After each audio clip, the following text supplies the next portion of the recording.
Hi everybody and welcome to Virtual Sunday School. Well, today we are going to talk about one of the greatest battles in history. We're going to talk about the Battle of Jericho. Now, if you remember from last week where we left off, Joshua had sent his spies into the city to kind of get a lay of the land, and they escaped with the help of Rahab. And so Joshua, armed with this intelligence, now turns to God for direction. So you got to understand, we're not talking about a small city. And not just that Jericho was huge, but it was surrounded by these massive walls. And it wasn't just that. Joshua's army wasn't that well trained. And the people of Jericho, they were very, very well trained soldiers. And one more thing, these walls made Jericho a fortress so impenetrable that it was difficult for even two spies to get out. How is a huge army going to be able now to get into the city? So Joshua, knowing the almost impossibility of this task, gets all his soldiers ready for battle, and he turns to God and he says, God, what's the plan? And God says, well, what I want you to do is, I want you to get your best trumpet players, and I want you to get some people to carry the Ark of the Covenant, and then you're going to parade around the city of Jericho. Now Joshua is thinking to himself, so you don't want me to storm the fortress? No. I want you to just parade around, blowing your trumpets, and just carry the Ark. Okay? What am I going to do after that? Oh, no. You're going to do that for 6 days. God, are you really sure this is the plan that's gonna defeat Jericho? And God's like, trust me, this is what I want you to do. That's like Obi-Wan Kenobi telling the rebels that to defeat the Death Star, they need to fly towards it playing reggae music.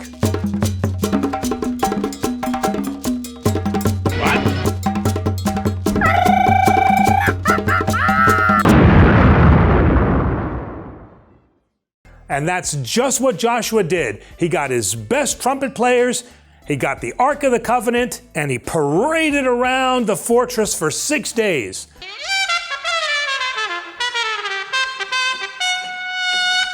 So you can imagine the soldiers on top of the wall looking down and saying to themselves, what are these crazy Israelites doing? Do they think that they're going to defeat us by playing bad music?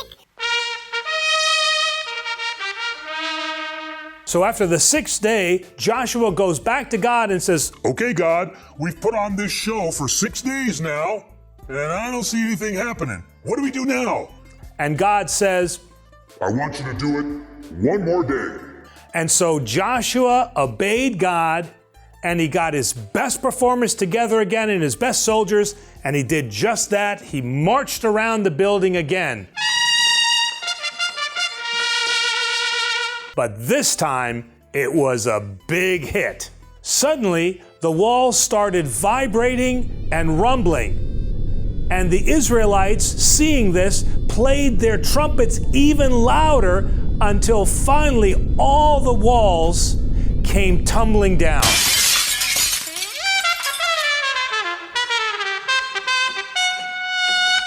And now with the walls down, Joshua took his army and defeated the remaining Jericho soldiers, and he won the city for the Israelites.